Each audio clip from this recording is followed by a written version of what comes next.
कानून बनाने का काम करता है, आप कानून बनाने वाले व्यक्तियों में शामिल हैं और इसीलिए भारत सरकार ने ऑफिशियल स्टैंड रख दिया है और सुप्रीम कोर्ट का भी आदेश है, सबका आदेश है कि एमएलए और एमपी के लिए अलग अदालत गठित हो चुके हैं।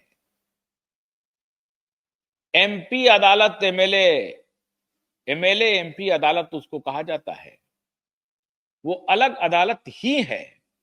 उस अदालत में आपकी सुनवाई होनी है, आपके लिए अलग अदालत मुकर्रर किया हुआ है।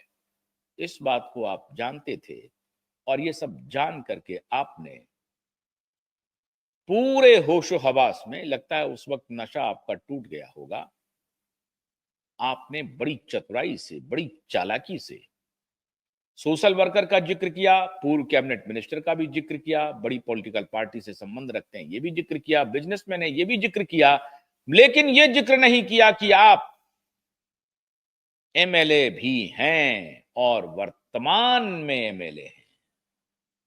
इस देश की कानून और उसकी लचर व्यवस्था कुछ भी हो, लेकिन कुछ कानून तो ऐसे हैं जिसमें आप क्या, आपके पिताजी क्या, ये पूरी कायनात आपकी मदद नहीं कर पाएगी।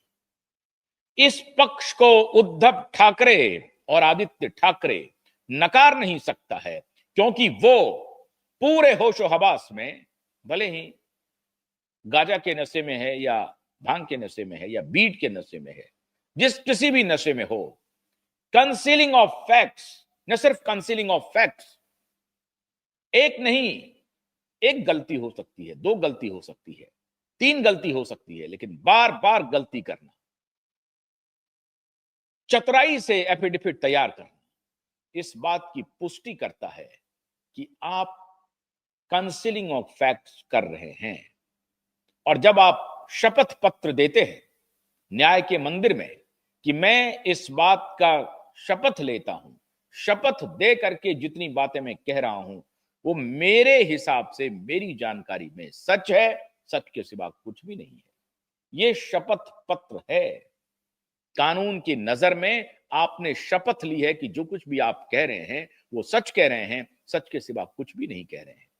आपने इस शपथ में पहले ही पारा में ऐसा झूठ बोल दिया है जिसकी तुलना किसी से नहीं हो सकती। पहला झूठ आपने कहा कि आपकी उम्र 28 साल है। 2023 में अक्टूबर में, 11 अक्टूबर को आपने कहा था आपकी उम्र 33 साल है।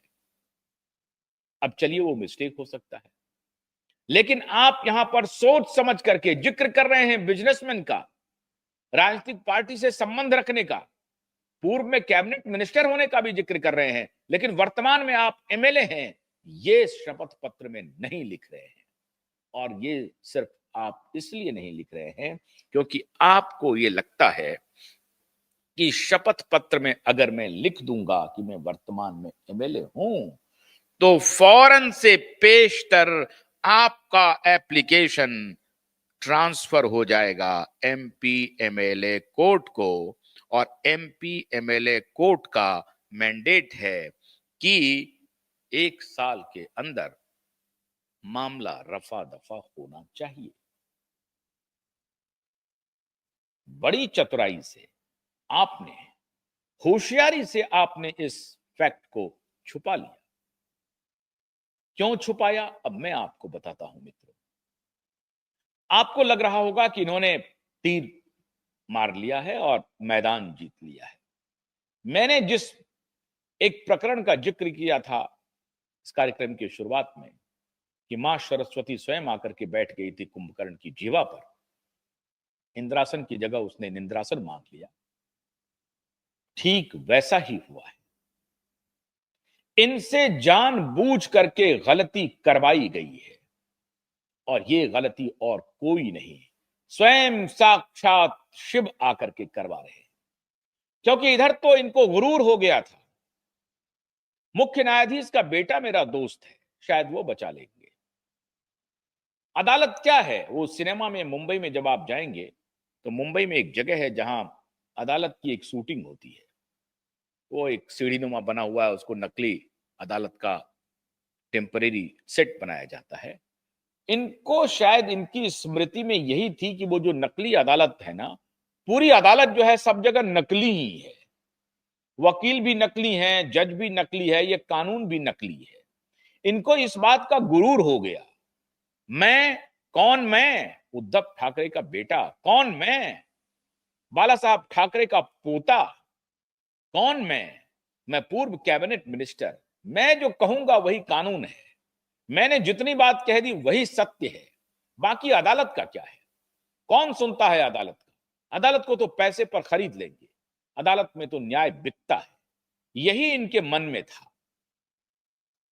और फिर कौन? इधर शरद पवार साहब हमारे साथ, राहुल गांधी हमारे साथ, देवेंद्र फडणवीस हमारे साथ, नरेंद्र दामोदर दास मोदी हमारे साथ, अमित शाह जी हमारे साथ, सारे लोग हमारे साथ, सारे लोग हमारे साथ हैं। फिर किसकी गिनती है? कौन हमसे पंगा लेगा? कौन हमसे टक्कर लेगा? सारे लोग तुम्हारे साथ हैं, लेकिन तुमसे टकरा रहे। कमजोर मत समझना, ईश्वर ने साक्षात आकर के तुमसे गलती करवाई है।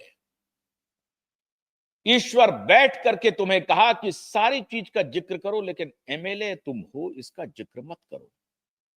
क्यों? वहां आदरणीय नीलेश ओझा बैठे हैं। नीलेश ओझा तुम्हारी गर्दन पकड़ेंगे। गर्दन से तात्पर्य है ये तुम्हारे इस फैक्ट को पकड़ लेंगे। नीलेश ओझा पकड़ लिया है, उन्होंने बड़ी मजबूती से पकड़ लिया है नीलेश ओझा ने इस फैक्ट को। और जब अदालत में ये पेश किया जाएगा तो तुमने अपराध क्या किया नहीं किया ये तो बाजू में, ये तो बगल में रखना पड़ेगा। पहले ये बात की होगी कि आप एमएलए हैं या नहीं हैं। आपको ये कहना पड़ेगा कि हां हैं, तो फिर आप इस बात का जिक्र शपथ पत्र में क्यों नहीं किया है? क्या जवाब देंगे आप? कौन सा अपराध किया? ड्रग का बिजनेस कर रहे हैं आप, कोई बात नहीं। दिशा की हत्या में शामिल हैं आप, कोई बात नहीं। सुशांत की हत्या में शामिल हैं आप, कोई बात नहीं। ये सब प्रश्न नहीं आएंगे अभी। इन सारे प्रश्नों का कोई महत्व नहीं है। सबसे पहला प्रश्न आएगा कि शपथ पत्र में, उम्र भी बाद में, उम्र का झूठ तो पकड़ा गया। शपथ पत्र में इस बात का जिक्र सबसे पहले आएगा कि आप एमएलए हैं या नहीं है।